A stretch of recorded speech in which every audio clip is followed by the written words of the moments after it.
ठीक है, इलेक्ट्रोस्टैटिक्स और इलेक्ट्रिक फील्ड।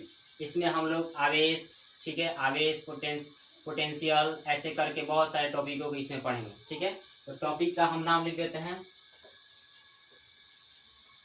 इलेक्ट्रोस्टैटिक्स, ठीक है, एंड इलेक्ट्रिक फील्ड। आज हम लोग थोड़ा सा इलेक्ट्रोस्टैटिक्स के बारे में पढ़ेंगे और अगले दिन इलेक्ट्रिक फील्ड के बारे में पढ़ेंगे। तो चलिए आज जर्नी के स्टार्ट करते हैं। देखिए, इलेक्ट्रोस्टैटिक्स का मतलब होता है रेस्ट इन चार्ज। ठीक है, जब आवेश किस में हो, रेस्ट में हो, तो उसको इलेक्ट्रोस्टैटिक्स में समझा जाता है। ठीक है, अब देखिए ये दो भागों में बांटा होता है। पहले तो हम इसके चार्ज के ही बारे में पढ़ेंगे, लेकिन ये दो भागों में बांट कर पढ़ेंगे कि किसमें हमको क्या क्या पढ़ना है। तो पहले एक आप लोगों का तो अगला चैप्टर जो है आगे चल के पढ़ना है इलेक्ट्रोमैग्नेटिज्म। इलेक्ट्रोमैग्नेटिज्म, ठीक है, इलेक्ट्रोमैग्नेटिज्म यही होता है, दो भागों में बांटा होता है। ठीक है, पहले में होता है इलेक्ट्रोस्टैटिक्स,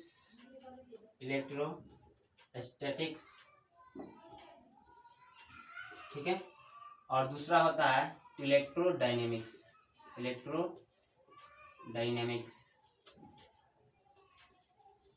ठीक है, अब देखिए इलेक्ट्रोस्टैटिक्स कहता है कि इसमें हम पढ़ेंगे स्थिर आवेश के बारे में। ठीक है ना, स्थिर आवेश के बारे में पढ़ेंगे और इसमें क्या पढ़ेंगे, जब आवेश गति में हो, मोशन में हो।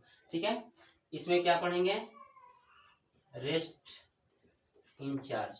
ठीक है, चार्ज इसमें क्या होगा, रेस्ट में होगा। पहले ही बता दिए कि रेस्ट इन चार्ज। ठीक है ना, इलेक्ट्रोस्टैटिक्स के अंतर्गत क्या पढ़ रहे हैं, जब चार्ज क्या हो, रेस्ट में हो। अच्छा, इसमें चार्ज इन मोशन, यानी कि चार्ज इसमें क्या होगा, गति में होगा। ठीक है, इसमें चार्ज क्या हो गया, गति में होगा। ये इलेक्ट्रोडायनेमिक्स के ही पार्ट है, इलेक्ट्रोस्टैटिक्स और इलेक्ट्रोमैग्नेटिज्म का ही पार्ट है, इलेक्ट्रोस्टैटिक्स और इलेक्ट्रोडायनेमिक्स। इसमें हम पढ़ते हैं रेस्ट इन चार्ज इलेक्ट्रोस्टैटिक के अंतर्गत, यानी कि इसमें हम सिर्फ पढ़ेंगे जब आवेश क्या हो, स्थिर हो। जब आवेश क्या हो, स्थिर हो। इस चैप्टर में हम पढ़ेंगे कि जब आवेश किस में हो, गति में हो। तो यानी जो हम इलेक्ट्रोस्टैटिक्स में फुल डिस्कशन करने वाले हैं वो हमेशा चार्ज किस में होगा, तो रेस्ट में होगा, मोशन में नहीं होगा। चार्ज किस में होगा, रेस्ट में होगा। ठीक है, तो चलते हैं इसमें। आप अगला शुरुआत करते हैं कि चार्ज क्या है, चार्ज कैसे कोई बॉडी चार्ज होती है, ऐसे चार्ज कितने प्रकार के होते हैं। ठीक है,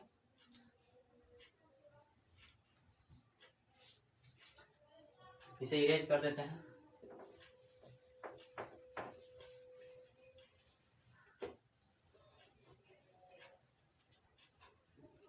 देखिए,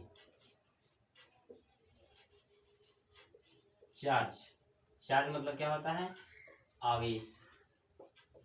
ठीक है, आवेश यह हमारे बॉडी का मूलभूत गुण है, इंस्ट्रक्टिव प्रॉपर्टी है। ठीक है ना, ये अब ये नहीं कहा जा सकता है कि ये जो हमारे आवेश है ये अलग चीज है। नहीं, दुनिया की जो भी पदार्थ है उसमें आवेश निहित है। जैसे मान लेते हैं, हम कह दें कि मतलब द्रव्यमान, हमारे शरीर में द्रव्यमान है, तो आप समझ रहे हैं ना। तो हम ये नहीं ना कह सकते हैं कहाँ है, कैसे है, ऐसे तो दिखा नहीं सकते हैं। लेकिन अगर आपसे कहा जाए कि बताइए हमारे शरीर में द्रव्यमान है तो कैसे है, तो आप उसको क्या कहिएगा, कहिए कि हाँ द्रव्यमान है, आप वजन अपना जो कर बता दीजिए। वैसे ही दुनिया की कोई भी मैटर हो, पदार्थ हो, उसमें आवेश पहले से ही निहित हो। जैसे हमारे अंदर द्रव्यमान पहले से ही निहित है, वैसे ही किसी भी वस्तु के अंदर आवेश पहले से ही क्या होता है, निहित होता है। यानी कि इसको हम कह सकते हैं कि ये आवेश किसी भी वस्तु के मूलभूत गुण होते हैं। ठीक है, आवेश किसी भी पदार्थ के, किसी भी पदार्थ के मूलभूत गुण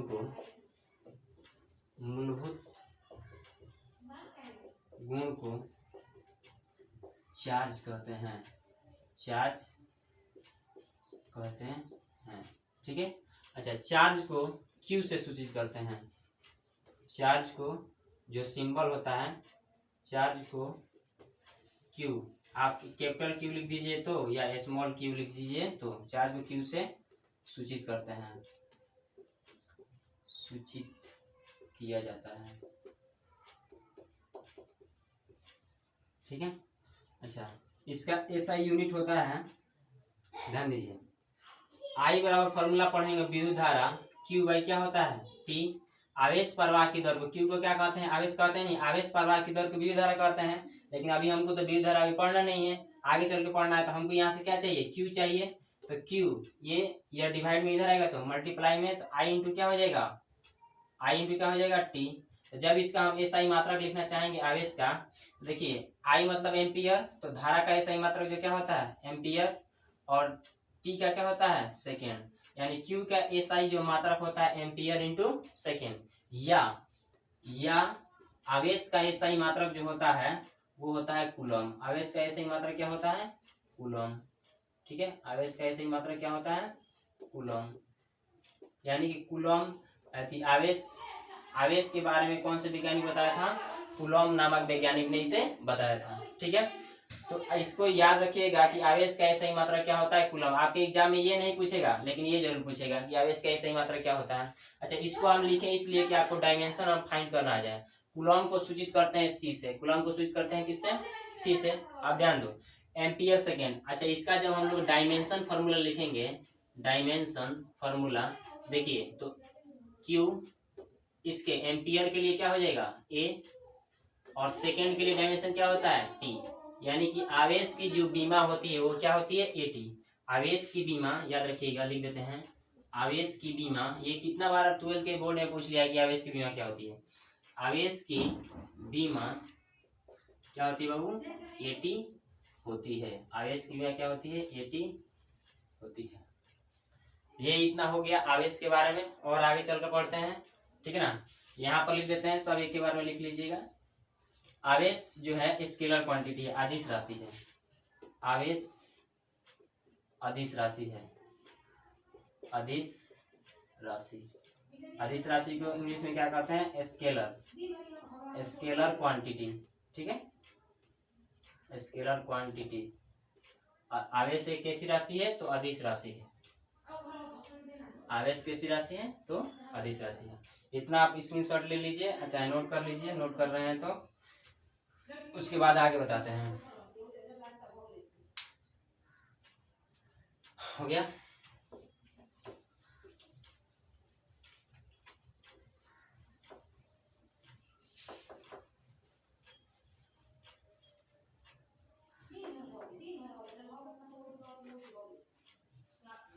अब इसमें ध्यान दीजिए, इसके आगे बताते हैं, ठीक है। आवेश के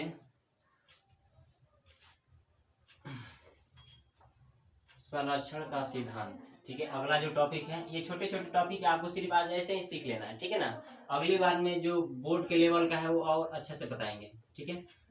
आवेश के संरक्षण का सिद्धांत, आवेश के संरक्षण का सिद्धांत, ठीक है। इसको इंग्लिश में कंजर्वेशन ऑफ चार्ज, ठीक है। आवेश के संरक्षण का सिद्धांत क्या है, इसको समझिए। ये कहता है, इसका संरक्षण का सिद्धांत, आवेश को ना तो उत्पन्न किया जा सकता है और ना ही नष्ट किया जा सकता है, भले इसको एक रूप से दूसरे रूप में बदला जा सकता है। इसको कह सकते हैं कि charge can neither be created और नॉट बी डिस्ट्रॉयड, ठीक है, नॉट बी डिस्ट्रॉयड। यानी कि आवेश को हम लिख देते हैं, आवेश को न तो उत्पन्न किया जा सकता है, उत्पन्न किया जा सकता है, और न ही नष्ट किया जा सकता है, और न ही नष्ट किया जा सकता है, बल्कि इसे एक रूप से दूसरे रूप में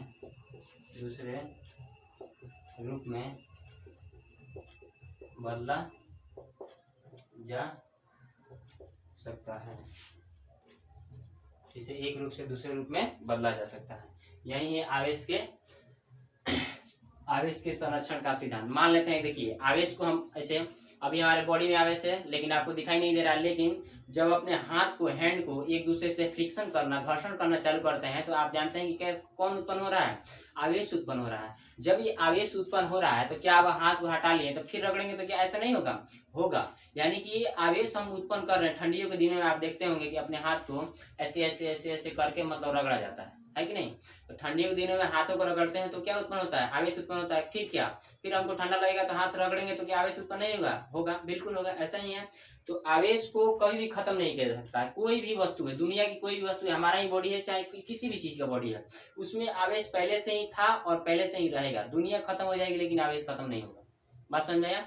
तो इसे एक रूप से दूसरे रूप में सिर्फ क्या कर सकते हैं, बदल सकते हैं। ये कभी खत्म नहीं हो सकता है, ना ही ये उत्पन्न किया जा सकता है और ना ही इसे खत्म किया जा सकता है। ये है आवेश संरक्षण का सिद्धांत। ठीक है, इतना। अब देखिए इसके बाद हमको पढ़ना है क्वांटिजेशन ऑफ चार्ज। ठीक है, क्वांटिमीकरण का जो सिद्धांत है, कंजर्वेशन ऑफ चार्ज।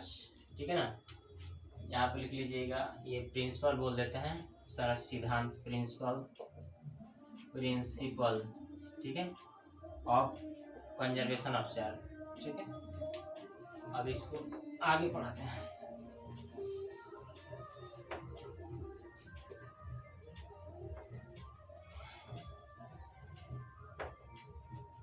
आवेश के क्वांटिमीकरण का सिद्धांत। आवेश के क्वांटिमीकरण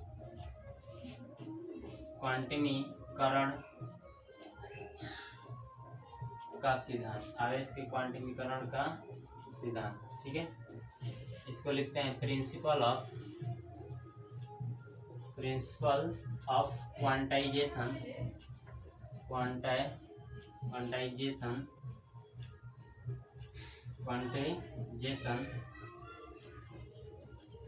ऑफ चार्ज। इसमें क्या है, आवेश के क्वांटमीकरण का सिद्धांत कहता है कि आवेश को हमेशा पूर्ण गुरज के रूप में होना चाहिए, उसको आधा आधा नहीं होना चाहिए। ठीक है ना, आवेश हमेशा किस रूप में होना चाहिए, पूर्ण गुरज के रूप में होना चाहिए। मान लेते हैं कि हमको किसी बॉडी को आवेश देना है, आवेश देने का काम, आवेश देने से ही मतलब है इलेक्ट्रॉन का। सपोज दैट कि हमको इलेक्ट्रॉन उसको देना है।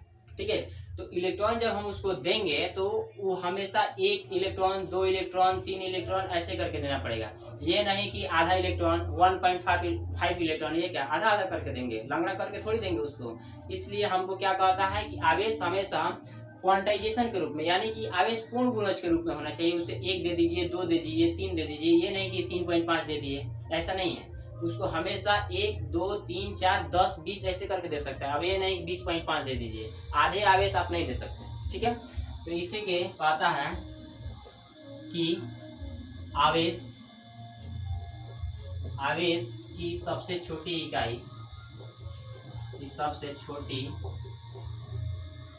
इकाई, ई है,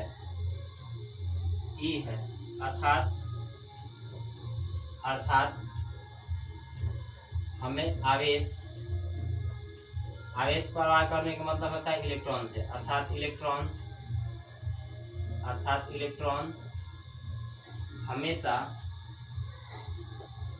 पूर्ण गुणज के रूप में, पूर्ण गुणज के रूप में कहने का मतलब क्या है, या तो 1 इलेक्ट्रॉन हो सकता है, ना तो 2 इलेक्ट्रॉन हो सकता है, ना तो 3 इलेक्ट्रॉन डॉट डॉट डॉट, या -1 electron, -2 electron, -3 electron dot dot dot. ठीक है, ये न कि अविभाज्य,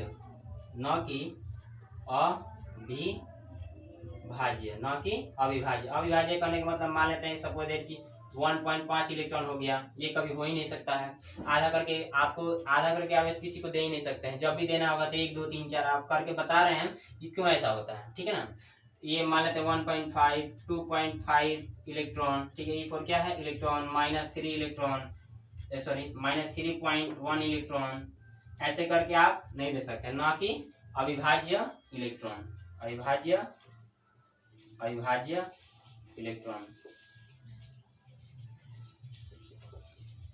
दे सकते हैं। ठीक है, दे सकते हैं, अर्थात अर्थात किसी वस्तु पर आवेश Q की मात्रा, ठीक है, Q की मात्रा, Q बराबर जो फॉर्मूला होता है प्लस माइनस n इंटू ई, समझ आया। अब यहाँ पर देखिए Q क्या है, चार्ज है, n क्या है, नंबर ऑफ इलेक्ट्रॉन है, कितना आप उसको दे रहे हैं चाहे कितना आप ले रहे हैं, और ये क्या है, इलेक्ट्रॉन पे आवेश है। अच्छा, इलेक्ट्रॉन पे आवेश कितना होता है अभी हम बता देते हैं, इसको पहले मिटा देते हैं, स्क्रीनशॉट ले लीजिए।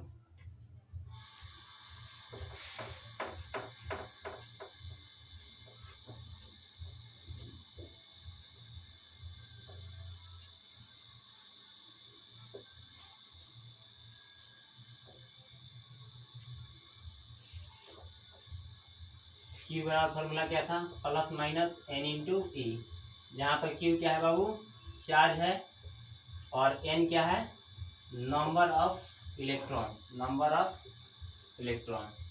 और ये क्या है, E क्या है, इलेक्ट्रॉन, E क्या है बाबू, इलेक्ट्रॉन। अच्छा, इसमें हम नोट में करके लिख देते हैं, ये आपके एग्जाम में पूछ लिया है कि एक इलेक्ट्रॉन पर आवेश की कितनी मात्रा होती है। आवेश की मात्रा आप हमेशा याद रखिएगा 1.6 इंटू 10⁻⁻19 कूलम होती है, इसको याद रखिएगा। आवेश की मात्रा, एक इलेक्ट्रॉन पे आवेश की मात्रा कितनी होती है, 1.6 इंटू 10⁻⁻19 कूलम होती है, ठीक है ना। अब देखिए, अब जब हम किसी बॉडी को चाहे वस्तु को जब हम क्या देते हैं, आवेश देते हैं, ठीक है, तो कैसे, वो हम आधा नहीं दे सकते हैं, आपको हम पहले बताएं, या तो एक इलेक्ट्रॉन दे सकते हैं, या तो 2 इलेक्ट्रॉन दे सकते हैं, या तो 3 इलेक्ट्रॉन दे सकते हैं। उसी पे हम एक छोटा सा न्यूमेरिकल करते हैं इसी फॉर्मूले पे, Q बराबर NE, और देखते हैं कि हाँ उस बॉडी से हम आवेश क्या ले सकते हैं या दे सकते हैं, ठीक है। अच्छा, जब आवेश, ठीक है ना, प्लस में रहेगा, ठीक है, तो उसमें आवेश की कमी है, याद रखिएगा, आवेश की क्या है, कमी है। जब साइन किस में आ जाएगा, प्लस में, और जब आवेश साइन जब लेंगे, मतलब माइनस का साइन आ जाएगा, तो आवेश क्या है, आवेश अब कमी नहीं है, यानी कि आवेश की मात्रा अधिक है, आवेश की मात्रा अधिक है, आवेश की मात्रा क्या है, अधिक है, ठीक है। तो छोटा सा एक न्यूमेरिकल करते हैं, इसका स्क्रीनशॉट ले लीजिए।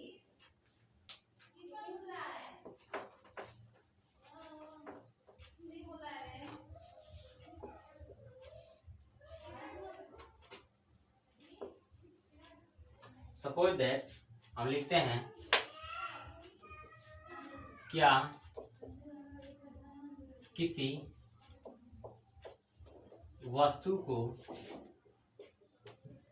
8 इंटू 10⁻⁻, ठीक है, माइनस ले लेते हैं हम, ठीक है ना, माइनस ले लेते हैं, सपोज दैट कि 15 ले लेते हैं, ठीक है, 15 छोड़िए, ले लेते हैं 17, 18 ले लेते हैं, 17 सॉरी, चलिए 17 ले लेते हैं, ठीक है ना, कुछ भी आप ले सकते हैं, इससे कोई फर्क नहीं पड़ता है, ठीक है।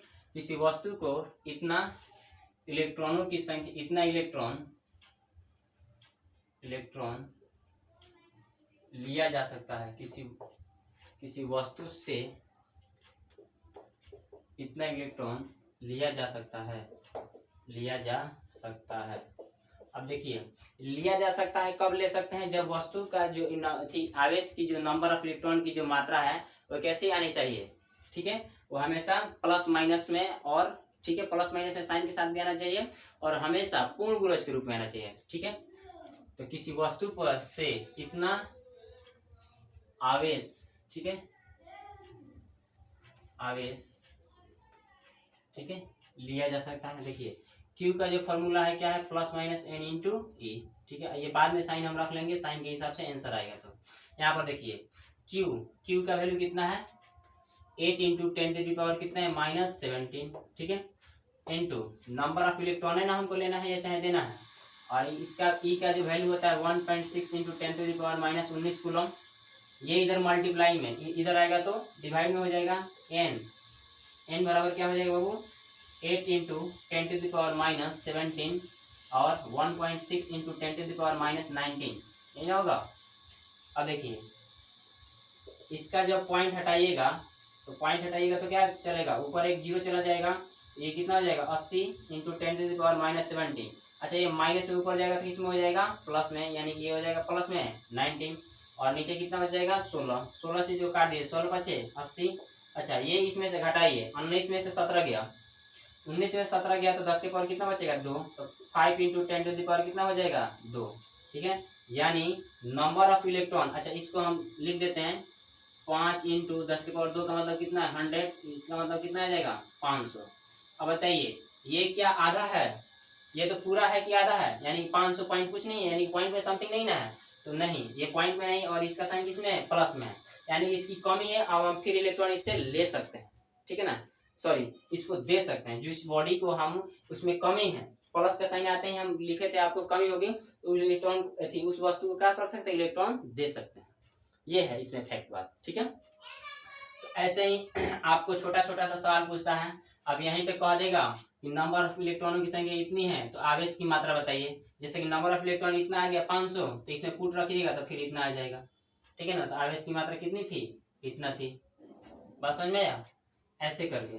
अच्छा इसी को हम हमारे कहने का मतलब है जैसे आप इसको डिवाइड करते हैं और ये मान लेते हैं सपोज दैट 500.67 ऐसे करके आता, इस आवेश को हम ना ले सकते हैं और ना ही दे सकते हैं, क्यों, क्योंकि ये किस में है पॉइंट में है, हमेशा पूर्ण गुणज में होना चाहिए, ठीक है, बात समझ में आया, नोट कर लीजिए।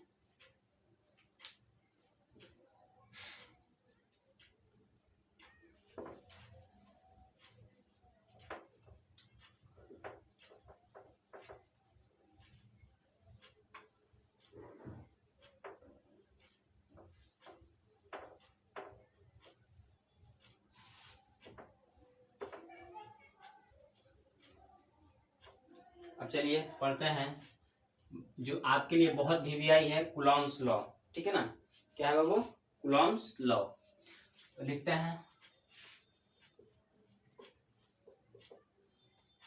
कूलॉम का नियम, ठीक है, कूलॉम्स लॉ, ये देखिए अब देखिए कूलॉम्स लॉ ने इसमें उसमें क्या बताया कि आवेश के बीच लगने वाला, अच्छा देखिए पहले थोड़ा सा इसको जानने से पहले थोड़ा सा चार्ज बाबू दो तरह के होते हैं, कितने तरह के होते हैं दो तरह के, एक होते हैं पॉजिटिव चार्ज, एक कैसे होते हैं पॉजिटिव चार्ज और एक होते हैं निगेटिव चार्ज, एक होते हैं पॉजिटिव चार्ज और एक होते हैं क्या निगेटिव चार्ज। इसको जानने से पहले थोड़ा सा इसको जान लीजिए तभी अच्छा रहेगा। अब देखिए चार्ज दो तरह के होते हैं, एक पॉजिटिव और एक निगेटिव। अच्छा समान चार्ज के बीच या तो प्लस प्लस रहे या तो माइनस माइनस रहे, या तो दोनों प्लस प्लस में होना चाहिए ना तो दोनों किस में होना चाहिए माइनस माइनस। जब इन दोनों के बीच ये दोनों चार्ज अपने दूसरे के एक दूसरे को क्या करते हैं रिपेल करते हैं, ठीक है। अच्छा असमान चार्ज या तो प्लस होना चाहिए ना तो माइनस होना चाहिए, या ना तो माइनस होना चाहिए या तो प्लस होना चाहिए, ये दोनों चार्ज अपने आप को अट्रैक्ट करते हैं, अपने आप को क्या करते हैं अट्रैक्ट करते हैं, यानी इससे जब समान आवेश रहते हैं, ठीक है, जब समान आवेश रहते हैं तो उसमें प्रतिकर्षण बल लगता है और जब असमान आवेश रहते हैं तो उसमें कौन सा बल लगता है आकर्षण बल लगता है, ठीक है। इतना बात इस नियम में ये काम करेगा इसलिए इसको बता दिए, ठीक है। अब चलिए कूलॉम्स लॉ जानते हैं।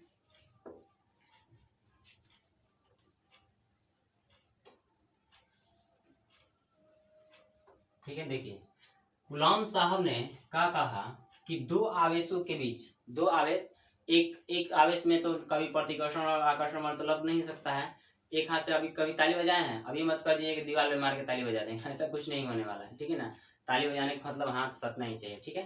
तो देखिए कूलॉम साहब ने क्या कहा कि दो आवेशों के बीच लगने वाला जो आकर्षण या प्रतिकर्षण बल है उनके द्रव्यमानों के गुणनफल के समानुपाती तथा बीच के दूरी के वर्ग के व्युत्क्रमानुपाती होता है।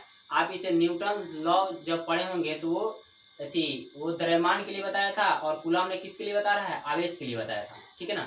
तो मान लेते हैं सपोज दैट कि एक यहाँ पर प्लस Q1 चार्ज है और एक यहाँ पर प्लस Q2 चार्ज है। अच्छा अब आप ही दोनों बताइए, दोनों का साइन प्लस में है, इनकी बीच की दूरी क्या है R है, इनकी बीच की दूरी क्या है R है, दोनों का साइन हम ले लेते हैं किस में प्लस में। अब ये दोनों आप एक दूसरे को क्या क्या करेंगे, अट्रैक्ट नहीं, रिपेल करेंगे, यानी क्या करेंगे, प्रतिकर्षित करेंगे। अब एक तो साइन हम बदल देते हैं, एक प्लस ले लेते हैं और एक माइनस ले लेते हैं, तो अब ये दोनों एक दूसरे क्या करेंगे, आकर्षण करेंगे। इसी के आधार पर उसने कहा कि दो आवेशों के बीच लगने वाला जो बल है, दो आवेशों के बीच लगने वाला बल F, इनके गुणनफल Q1 इंटू Q2 के क्या होता है, समानुपाती। ये किसका सीन है, समानुपाती। अच्छा, ये जो बल है हमेशा केंद्र से केंद्र पर ही लगता है, और F इसको मान लेते हैं Q1 और इसको क्या कहें Q2। तो ये देखिए F समानुपाती Q1 इंटू Q2, यानी कहने का मतलब है यदि आवेश की मात्रा हम जितना बढ़ाएंगे उतना लगने वाला बल का मान भी क्या हो जाएगा, बढ़ जाएगा। सपोज दैट अगर ये माने 1 कूलम, इसको माने 2 कूलम, तो 3 कूलम लगभग है। अब मान लिए को 80 कूलम, को मान लिए 20 कूलम, तो क्या अब लगने वाला बल बढ़ेगा, नहीं। वो आवेश जब है उसको लाने में, उसको सटाने में या उसको दूर हटाने में बल लगेगा कि नहीं, ज्यादा अगर बढ़ाएंगे। तो कहता है यदि इनके आवेश की मात्रा बढ़ाएंगे तो लगने वाला बल का मान क्या हो जाएगा, बढ़ जाएगा। यदि आवेश की मात्रा घटा दें, 1-2 कर दें, तो ये लगने वाला बल का मान भी क्या हो जाएगा, घट जाएगा। इसे इक्वेशन क्या मान लेते हैं, फर्स्ट। ठीक है। अच्छा, ये फोर्स लगाता है इस पे, ये फोर्स जैसे मान लेते हैं कि ये क्या है, पहला लगाएगा किस पे, पहला लगाएगा किस पे, दूसरा पे। अच्छा, ये दूसरा है तो दूसरा लगाएगा किस पे, पहला पर। ये इस पे बल लगा रहा है और ये वाला उस पे बल लगा रहा है। ठीक है। तो दूसरा, पहला नियम क्या है कि दो आवेशों के बीच लगने वाला जो बल है उनके गुणनफल के क्या होता है, समानुपाती, तथा दूसरा कहा उनके बीच के दूरी के वर्ग के व्युत्क्रमानुपाती होता है। तो बीच की दूरी क्या माने हैं, r, तो वर्ग, वर्ग मतलब क्या होता है, स्क्वायर, वर्ग मतलब क्या होता है, स्क्वायर। वर्ग, बीच के दूरी के वर्ग के व्युत्क्रमानुपाती, व्युत्क्रमानुपाती मतलब क्या होता है, उल्टा, यानी कि 1/r²। इसको इक्वेशन क्या कर देते हैं, सेकेंड। इसको इक्वेशन क्या कर देते हैं, सेकेंड। आप फर्स्ट और सेकेंड को ऐड कर दीजिए, फर्स्ट और सेकेंड को क्या कर दीजिए, ऐड कर दीजिए। LHS बराबर है तो RHS से जुड़ जाएगा। ये क्या हो जाएगा, F इजिकल टू, देखिए जब समानुपाती और व्युत्क्रमानुपाती का चिन्ह हटता है, साइन हटता है, तो कोई ना कोई एक कांस्टेंट जुड़ता है। तो वो जो कांस्टेंट का नाम रख देते हैं हम K, Q1 Q2 बट्टा r²। ये हो गया इसका नियम। अच्छा, जहां K एक नियतांक है, यहाँ पर K क्या है बाबू, नियतांक है, कांस्टेंट है। क्या है बाबू, कांस्टेंट है। ठीक है। आज इतना समझ में आया। ये हो गया कूलॉम्स लॉ। कल इसके बारे में K के बारे में, K का वैल्यू कितना होता है, इस पे न्यूमेरिकल कैसे दूरी बढ़ाएंगे तो कितना गुना हो जाएगा और लगने वाला बल, ऐसे करके इस पे न्यूमेरिकल पढ़ेंगे। ठीक है। आज के लिए इतना ही रहने देते हैं, वीडियो ज्यादा लंबा ना हो इसलिए इतना ही रहने देते हैं। कल इस पे कूलॉम के नियम पे आपके हर हाल में एक ना एक क्वेश्चन बोर्ड में पूछ ही लेता है, कोई ना कोई सेशन पूछ ही लेता है, तो इसलिए आज रहने देते हैं। और कल इस पे बड़े बड़े न्यूमेरिकल और छोटे छोटे न्यूमेरिकल दोनों होंगे। ठीक है।